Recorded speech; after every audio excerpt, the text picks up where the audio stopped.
I don't like anything about you, Mother. We want to live with our family alone, so get out. I was dumbfounded by these words suddenly hurled at me by my eldest son's wife, the same words that were said when I had to leave my parents' home alone.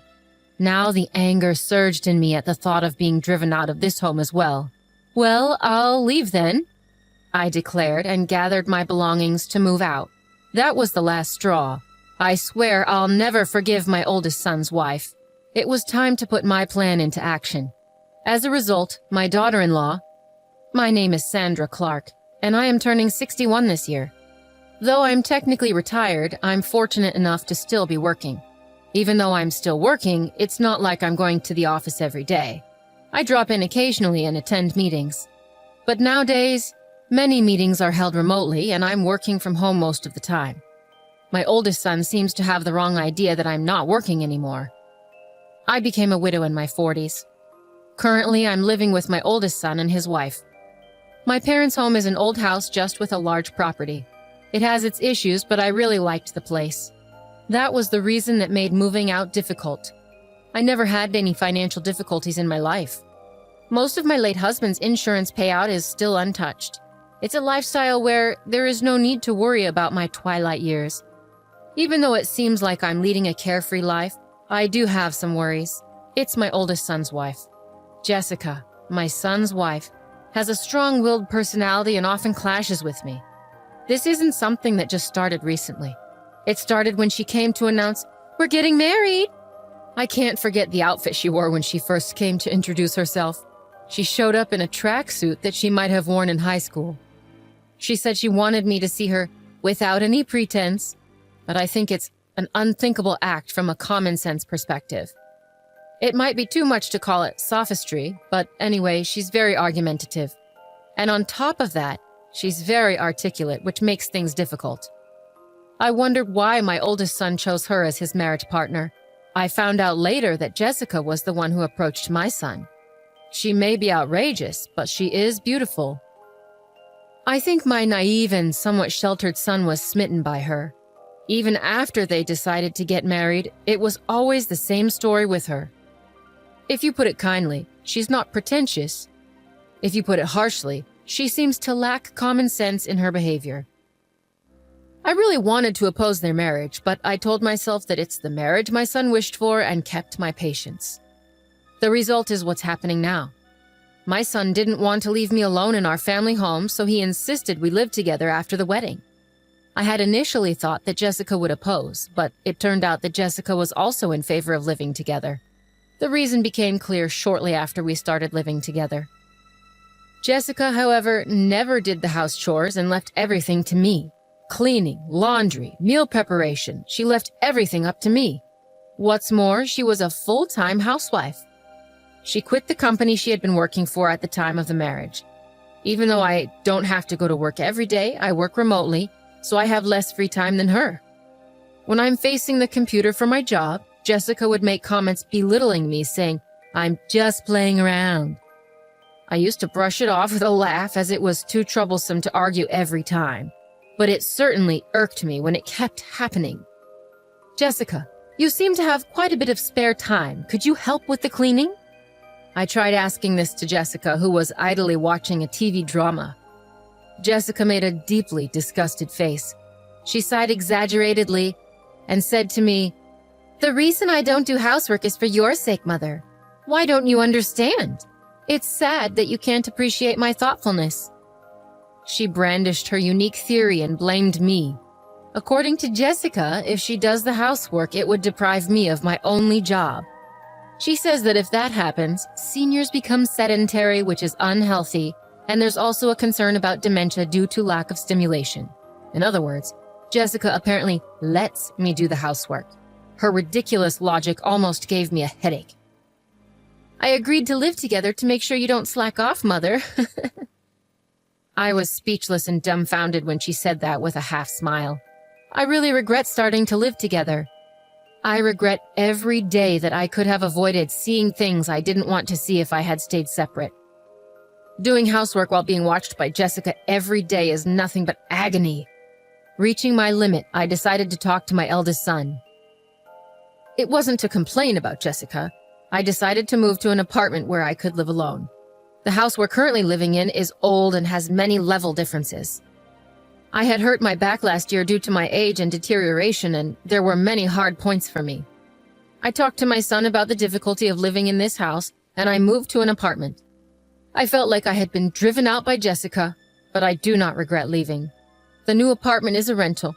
I thought it might be a bit too big for living alone, but I contracted for a room large enough for my grandchildren to stay over in the future. I had the interior customized to my taste, and my own castle was complete. But my joy was short-lived as Jessica began to come over every day and stay until night. "The new apartment is really nice. Isn't it too big for you, Mother?"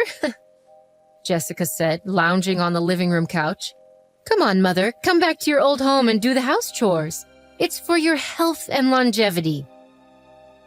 Unbelievably, Jessica is telling me to go back to the old house and do the house chores during the day. She's so self-centered and it makes me dizzy. I've already moved out of the house. You need to step up as the wife. I take care of all the house chores here and my annual checkups are always good. Jessica, there's nothing for you to worry about. Jessica turned her head away, snubbing my words. She intended to pretend she didn't hear them. She always ignored anything inconvenient. That was her usual strategy. Even after that, Jessica came over to my apartment every day. Just the other day, she said, "It's too much hassle to go back," and ended up staying the night. My parents' home and this apartment are about a 15-minute walk apart. It was my eldest son who suggested I live near my parents' home because he was worried. His concern made me a little sad to leave the house. One day, when I had been out on a rare business-related outing, I returned in the evening to a surprise. To my disbelief, Jessica had let herself into my apartment. It seemed she had used the spare key I had given to my son without telling her. Welcome back," she said, lying on the floor in front of the TV, not even bothering to get up. "Jessica, that spare key is meant to be used in emergencies, not for you to let yourself in when I'm not home." I felt uncomfortable knowing that she'd been in my apartment while I was away. I replied, and for the first time I sternly told her so. She seemed taken aback, since she was used to my normally quick-to-forget anger. She shot me an annoyed look, but I stared right back. "You really are a stingy mother-in-law. I can't stand that about you." Jessica began yelling at me. "I can't stand anything about you, even this apartment. We're a family, so you should leave." With that, she tried to usher me out the front door. It seemed she couldn't stand the thought of me living in this apartment. She was upset that they were living in the old house while I was here, saying it was unfair. "The rent for this place is being paid by James, isn't it? It wouldn't be strange for us, his family, to live here. That's what living beyond your means means." It seemed Jessica thought my son was paying the rent for the apartment. That explained why she was always showing up here.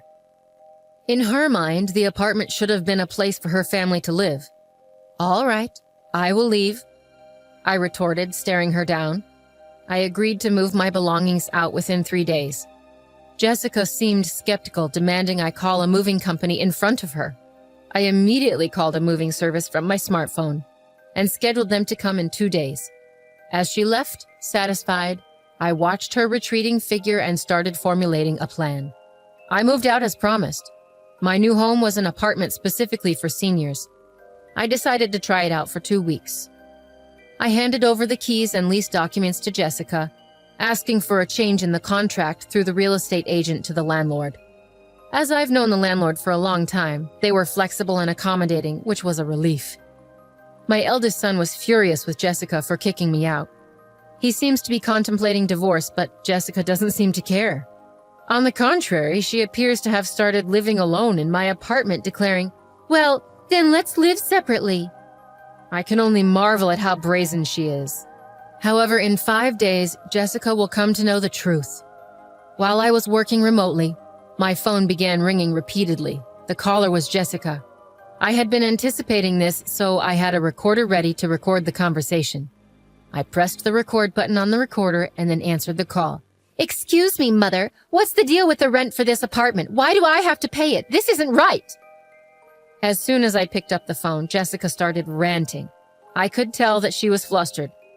Oh, but Jessica, aren't you the current leaseholder? It's only right that you should pay. Is there a problem? I deliberately spoke in a calm and leisurely tone to irritate Jessica. The flustered Jessica seemed to become even more agitated. But didn't James used to pay the rent here?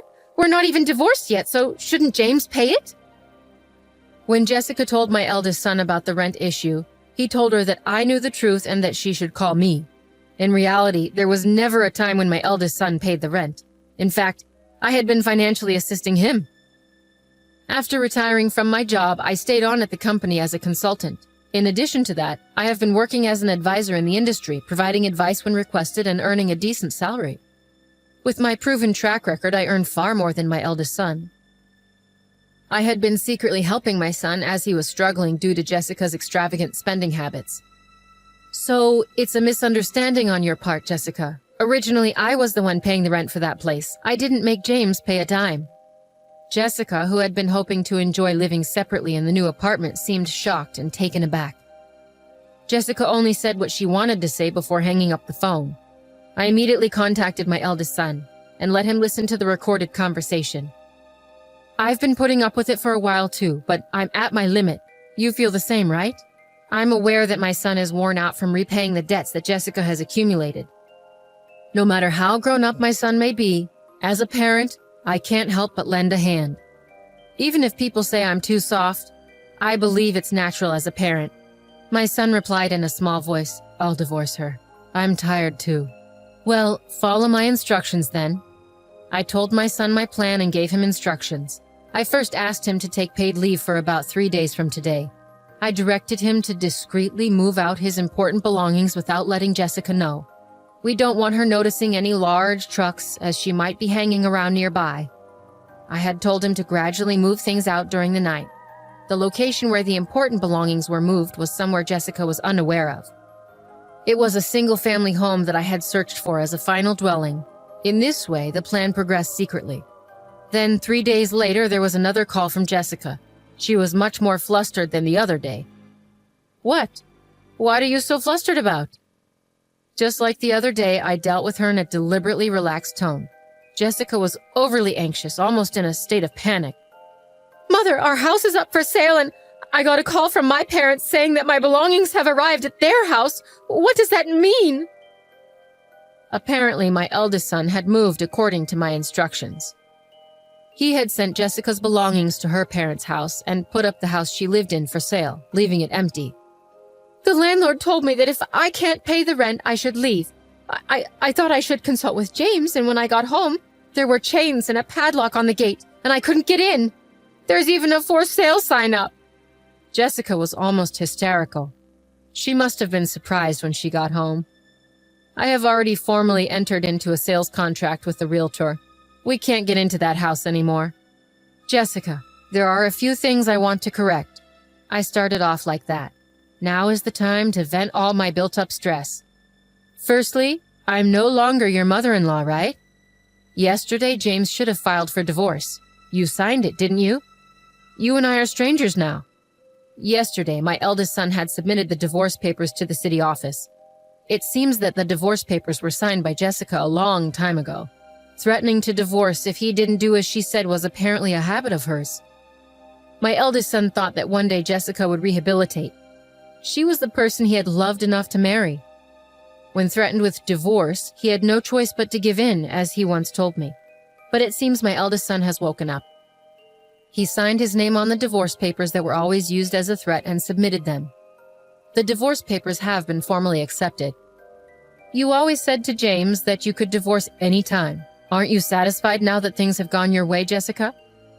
On the other side of the phone, I sensed Jessica holding her breath. She wanted to retort, but couldn't find the words. She must be feeling frustrated.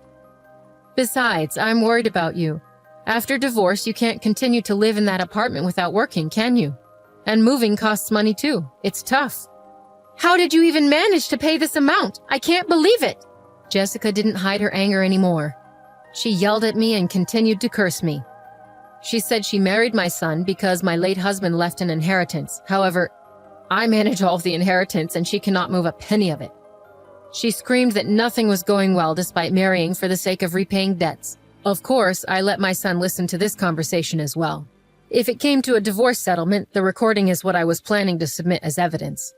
I thought it was the end, so I patiently waited for Jessica to finish her tantrum. I think she ranted for about 15 minutes with ease. "I'm sorry, I've been disowned by my family. I have nowhere to return. Please help me." In the end, she started begging me for help, crying. She had caused her parents much trouble due to her spending and borrowing habits, and they disowned her, she said. Come to think of it, I remember feeling something off at the wedding. It clicked for me. That was what felt odd. Jessica with nowhere to go, nowhere to return. I felt a bit sorry for her, but I decided to view it as a consequence of her actions. Apologizing now won't do much. We're strangers now. There's nothing more to discuss. Good luck with your life from here on. I ended the call with Jessica after saying that. I felt a sense of relief. After our call, Jessica apparently caused a ruckus at my eldest son's workplace. My son told me the situation escalated to the point of calling the police when he got home from work.